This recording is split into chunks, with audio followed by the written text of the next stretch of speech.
অনেকে তো বলে যে ডিমের কুসুম খেতে নয়, ফেলে দেয়, ডিমের কুসুমে নাকি ফ্যাট আছে। তুমি আমাকে ডিমের কুসুম ফেলতে বারণ করেছো কেন?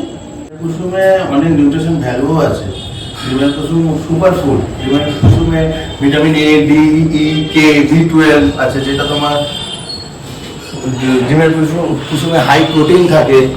আর ডিমের কুসুমে অনেক অ্যান্টিঅক্সিডেন্ট থাকে, যেটা তোমার ব্রেন হেলথ অ্যান্ড আই হেলথের জন্য খুব ভালো।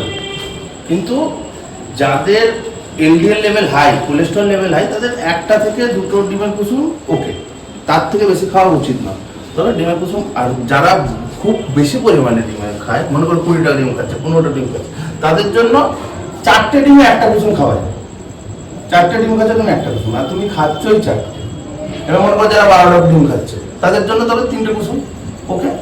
এবার তুমি খাচ্ছই 4-5টা ডিম, তবে তুমি আবার কুসুম ফেলবে কেন? ডিমের কুসুম সুপার ফুড, অনেক antioxidant, I health, brain health ভালো থাকে, স্কিন ভালো থাকে, প্রোটিন, হাই প্রোটিন। প্রোটিন ফেলে দিচ্ছ, অর্ধেক প্রোটিনটা ডিমের কুসুম। ওই জন্য ডিমের কুসুম ফেলো না। ডিমের কুসুম প্রচুর প্রোটিন, মন ভরে খাও, বিনা নির্দ্বিধায় খাও, কোনো প্রবলেম নেই।